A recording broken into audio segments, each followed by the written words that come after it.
Olá, alunos do primeiro ano.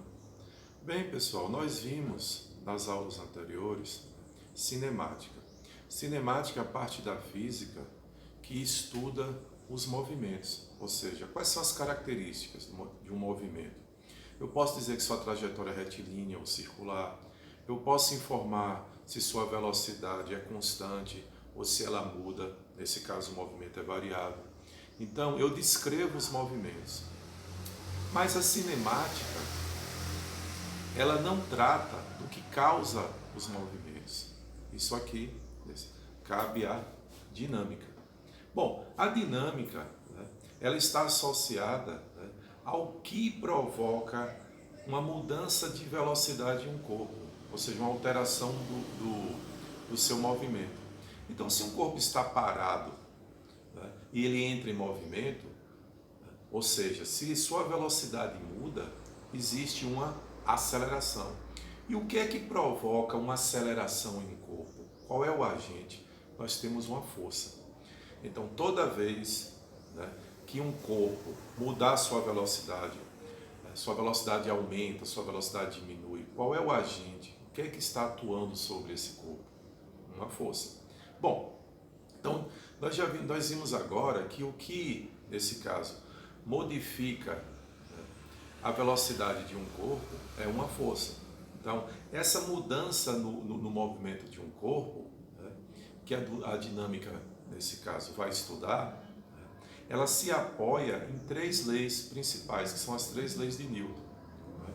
Então, baseado nessas três leis de Newton, né, nós temos agora, né, todas as ferramentas, né, para compreender o que é uma força, calcular as forças, ver o que elas provocam no movimento.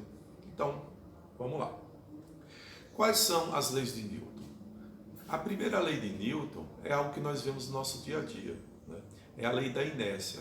O que é a lei da inércia? A lei da inércia é o seguinte: a tendência de um corpo, quando ele está parado, é ficar parado. A tendência de um corpo que tem velocidade constante é manter aquela mesma velocidade, a não ser que sobre ele atue uma força. Porque nós vimos há pouco, o que muda a velocidade é uma força. Então, a tendência de um corpo é continuar em repouso ou em movimento uniforme, ou seja, com velocidade constante, a não ser se atue sobre ele uma força. Então, o que você observa isso no dia a dia? Digamos que você está dentro de um ônibus, né? Quando você está dentro de um ônibus e o ônibus está, digamos, a 60 km por hora, você tem a mesma velocidade. Quando o ônibus freia, ele diminui a velocidade, mas a sua tendência era continuar com a velocidade anterior. Então a sensação que você tem é que você é jogado para frente. Não é isso que ocorre. O que ocorre é que a velocidade do ônibus diminuiu e pela lei da inércia, a sua tendência era continuar com a velocidade anterior. Aí o que acontece? Você se apoia no ônibus e aí ele exerce uma força sobre você, diminuindo a sua velocidade. Ocorre também quando você, né, está num carro, né, num ônibus, e ele arranca. Se você no início está parado, a sua tendência é continuar parado. O que ocorre é que, nesse caso, um ônibus, ele aumenta a sua velocidade, ele se desloca, a sensação que você tem é que você está indo para trás. Não é isso que ocorre. A inércia, você tem a tendência de continuar parado e o ônibus é que vai para frente. Aí o que acontece, né? Você se apoia no ônibus, ele exerce uma força sobre você, fazendo com que os dois acabem com a mesma velocidade. Ok? Bom, essa é a nossa lei da inércia. Uma coisa importante aqui é que a segunda lei praticamente já foi definida. A segunda lei, o princípio fundamental, diz o seguinte: uma força, quando atua em um corpo, ela provoca uma aceleração. E qual é a formulazinha da força? Força é igual a massa vezes aceleração. Uma coisa aqui importante, né? Quais são as unidades aqui? A massa, ela tem que estar em quilograma, a aceleração em metros por segundo ao quadrado. E qual é a unidade de força? Força é dada em Newton. Ok? O nosso N maiúsculo. Então, Coisa interessante. Opa, se eu tenho uma força em newtons atuando sobre um corpo e eu sei a massa desse corpo, eu vou encontrar a sua aceleração. E a aceleração diz o quê? Nós já vimos que uma aceleração de 4 metros por segundo ao quadrado, ela informa que a cada segundo a velocidade está aumentando. Então, a partir do momento que eu sei a força e eu sei a massa do corpo, eu sei a aceleração. E uma coisa importante, se tem aceleração, está lembrado daquele nosso movimento retilíneo uniformemente variado, o MRUV? Então, toda vez que você tiver problemas com força, pessoal, pode ter certeza que você vai buscar, né? Se tiver que encontrar tempo, se tiver que encontrar deslocamento, dá uma olhadinha nas formas do MRUV. É por isso que, quando você aprende força, o ideal é que você esteja antenado com as formulazinhas do MRUV, que é aquela aceleração é igual a variação de velocidade sobre intervalo de tempo. A função da velocidade é essa daqui. A função do espaço, ou seja, velocidade final é igual a inicial aceleração desse tempo. A função horária dos espaços, espaço inicial, tempo, aceleração t ao quadrado sobre 2. E a nossa equação de Torricelli. Então, precisou encontrar aceleração ou encontrar algo mais como o tempo, você vai buscar nessas formulazinhas aqui. Então, você tem que estar sempre atento às fórmulas que você aprendeu. Então, fórmula da aceleração, função horária da velocidade, do espaço, Torricelli. Tem que estar com elas na ponta da língua. Bom, então é o seguinte, só que tem uma coisa interessante. Força, vamos lembrar, é uma grandeza o quê? Vetorial. O interessante é o seguinte, se um corpo muda a sua velocidade, com certeza ele está sofrendo ação de força. E se ele não muda a velocidade? Então nós vamos observar o seguinte, eu vou colocar aqui no quadro um esboçozinho para a gente observar. Olha só,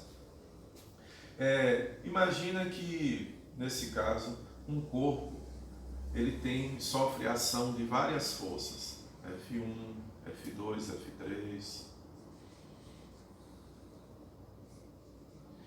Ocorre que várias forças no final podem ser substituídas por uma força resultante. Acontece que eu posso, no final das contas, ter uma força resultante que ela é nula, ou seja, F1 nesse caso é anulado por F3, o F2 aqui é anulado por os efeitos por F4. Não é que uma força ela extermine a outra, ela anula os efeitos. O que acontece é que essas forças aqui, eu cancelei aqui, apenas para indicar que no caso, quando você subtrair, a força resultante dá zero. Então nesse caso, a força resultante é igual a zero. Mas essas forças desaparecem? Não. Então, eu apenas cancelei aqui os módulos, mas as forças continuam presentes. Como elas têm sentidos contrários, uma vai anulando a outra, no final das contas dá tudo zero. E observe, se a força resultante é zero, a força resultante é uma força que substitui todas as outras. A força resultante, ela vai ser igual a massa vezes a aceleração resultante, ou seja, a aceleração final. Então, se a força resultante é zero, no final das contas a aceleração vai ser zero. Ok? Nós sabemos também que a aceleração é uma grandeza vetorial. Então, essa força F1 aplica sobre esse corpo também uma aceleração para cima, F2 uma aceleração para a direita, F3 para baixo, F4 para a esquerda. E essas acelerações, no final das contas, se a força resultante é zero, elas também vão se anular. A aceleração resultante também é igual a zero. Então, o que significa isso? Eu tenho várias forças atuando sobre um corpo, mas no final, como a resultante, que é a que substitui todas, é zero, a aceleração é zero, e se a aceleração é zero, a velocidade não muda. Ou seja, se ele tivesse parado, ele continuaria parado ou em repouso, e se ele tivesse com uma velocidade constante, ele manteria essa velocidade constante. Velocidade constante é o movimento retilíneo uniforme. Então, o que é que a gente observa aí? Se um corpo não muda a sua velocidade, não significa que não não haja, nesse caso, nenhuma força atuando sobre ele. Pode sim, nós podemos ter várias forças, mas no final elas se anulam e não vai alterar a velocidade. Então, olhou para um corpo, a velocidade não mudou, eu posso afirmar categoricamente que não existe força? Não posso. Pode ser que não tenha força nenhuma, mas pode ser que existam forças atuando sobre esse corpo, que no final das contas a resultante é nula. Entendeu? Agora, se a velocidade está mudando, eu não sei se tem uma, duas, três, o que eu sei é que no final das contas, a força resultante não é zero. E se a força resultante não é zero, no final das contas ela vai aplicar uma aceleração final, uma aceleração sobre esse corpo, que vai alterar a sua velocidade. Ok? Então, vamos recapitular aqui. Inércia, nesse caso, é a tendência de um corpo continuar parado ou com velocidade constante, salvo se sobre ele atue uma força. Mas se um corpo não muda, se mudou a velocidade, aumentou ou diminuiu, tem força atuando sobre ele. Quantas? Nós não sabemos. Pode ser uma, duas. Isso aí vai vir no problema, ele vai identificar as forças. O que nós temos que saber, nesse caso, é que se a velocidade muda, no final das contas, se eu substituir todas essas velocidades, vou ter uma força resultante que realmente está alterando, ela não é zero. Mas se a velocidade não muda, ou não tem força nenhuma, ou todas as forças que estão atuando se anulam, a resultante dá zero e a velocidade não muda. Ok? Então, inércia, nós temos aqui o princípio fundamental, que é a formulazinha da força, massa vezes aceleração, as unidades aqui envolvidas nessa fórmula, e ação e reação. O que é ação e reação? Isso aí está até na filosofia, né? É um conceito bem estendido. Ele extrapola os conceitos da física. Ação e reação é o seguinte: primeiro, grava bem, a força é uma interação entre dois corpos. Uma força nunca surge sozinha, elas surgem aos pares. Então presta bem atenção nisso aí. Isso aí é o pulo do gato. Então, uma força é uma interação entre quantos corpos? Sempre entre dois. Então, se um corpo está sofrendo a ação de uma força, ele está interagindo com outro corpo, ou que está empurrando esse corpo, exercendo uma força nele, e ele devolve a reação. Ou, às vezes, esse corpo está à distância, mas ele consegue exercer uma força em um corpo, e esse corpo exerce a força nesse primeiro. A distância, quando ele exerce força, nós vamos ver que tem que ter um campo. Na realidade, nós já estamos vendo aqui os tipos de força. Força é a interação entre dois corpos. Quando a força está no contato entre os corpos, força de contato. Quando as forças elas surgem à distância, é porque tem um campo. Que campo é esse? Pode ser forças de natureza gravitacional, campo gravitacional. Pode ser forças de natureza elétrica, força elétrica. Ímã, campo magnético, força magnética. Bem, é o seguinte, então vamos colocar aqui no quadro alguns casos desses tipos de força, tá ok? Digamos então que você... Eu gosto muito daquela novela, porque em novela é tudo muito interessante. Digamos que você está revoltado com a vida, né? E aí, na novela, o que o pessoal faz? Ele não resolve os problemas. Ou ele joga um jarro na parede, ou ele dá um soco na parede, né? Então, o que acontece? Vamos ver aqui dois corpos. Eu tenho a parede e aqui eu tenho a mão.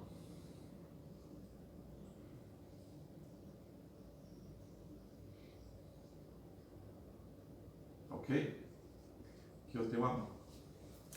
Quando a mão dá um soco na parede, né, esses corpos entram em contato. No contato entre eles surgem duas forças.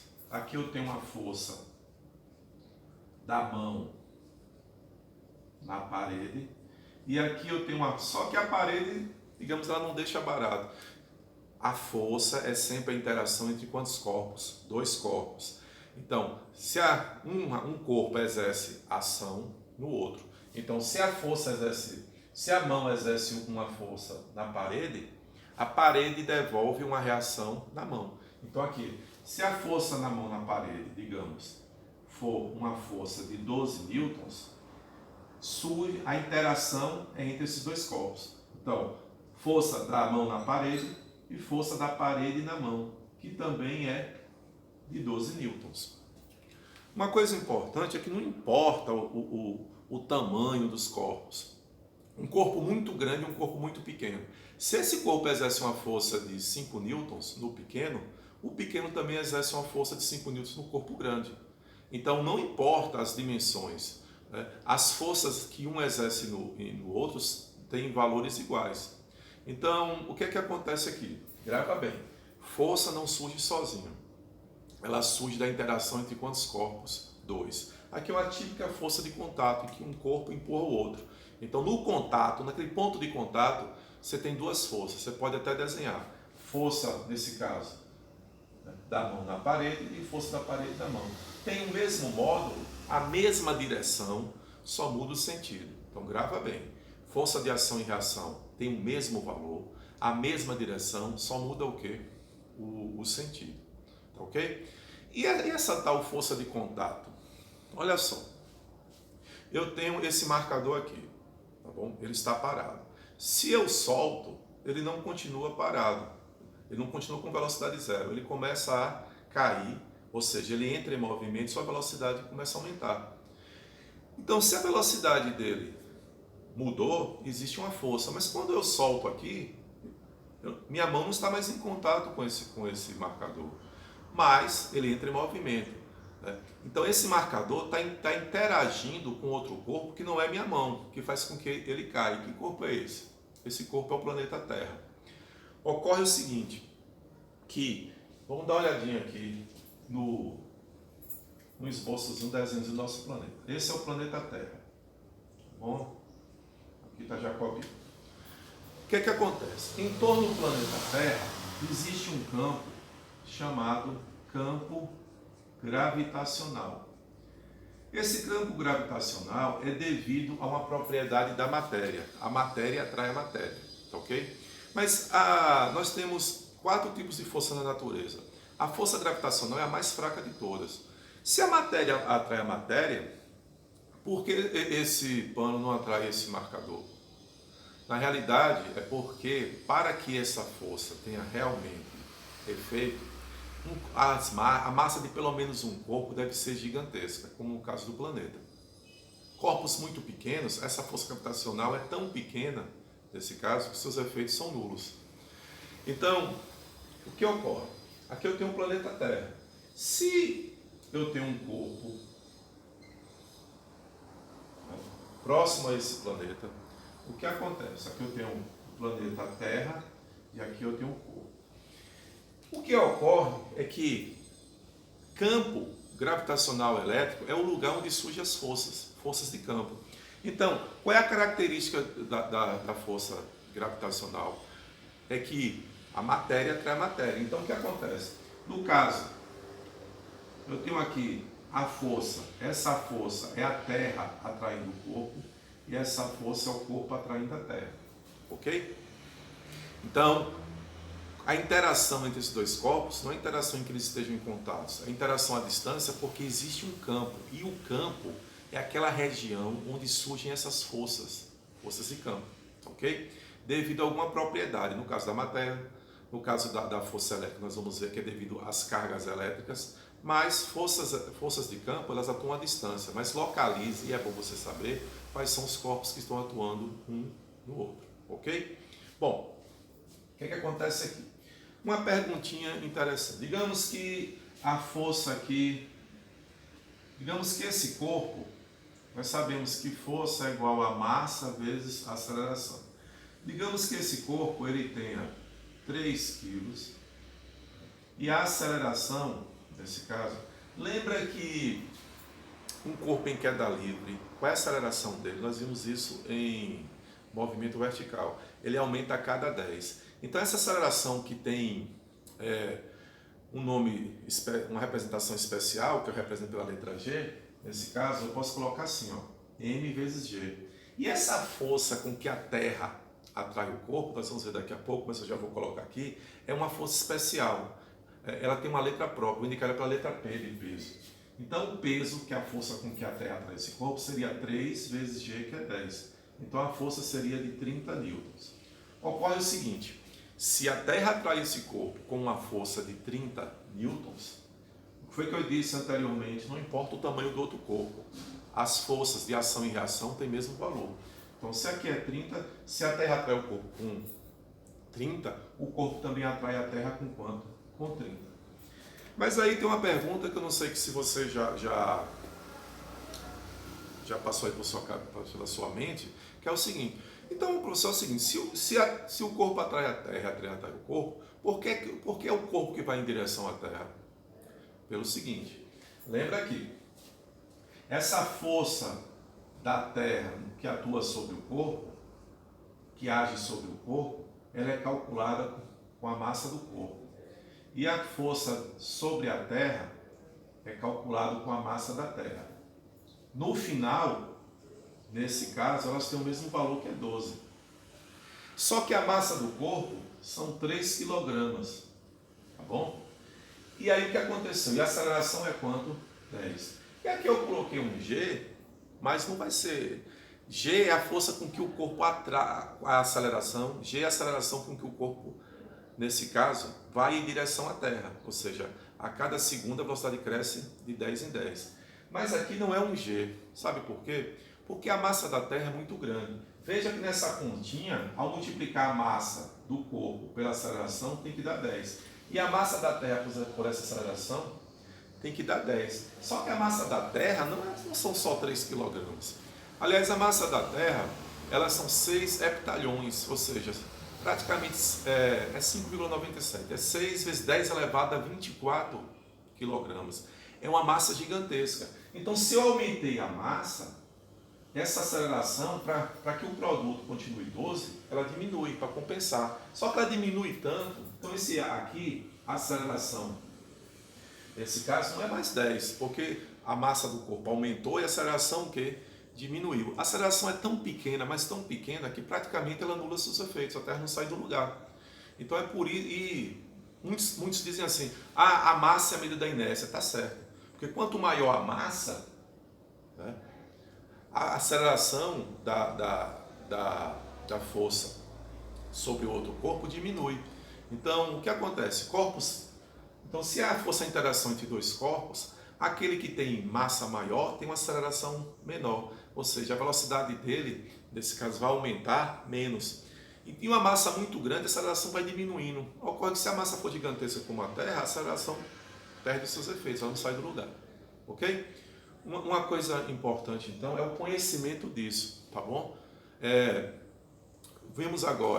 Vamos ver agora alguns probleminhas com esses conceitos iniciais. Bom, já deu aí 23 minutos, eu tenho que dividir essas aulas em partes menores. Então, no vídeo seguinte a gente continua, ok?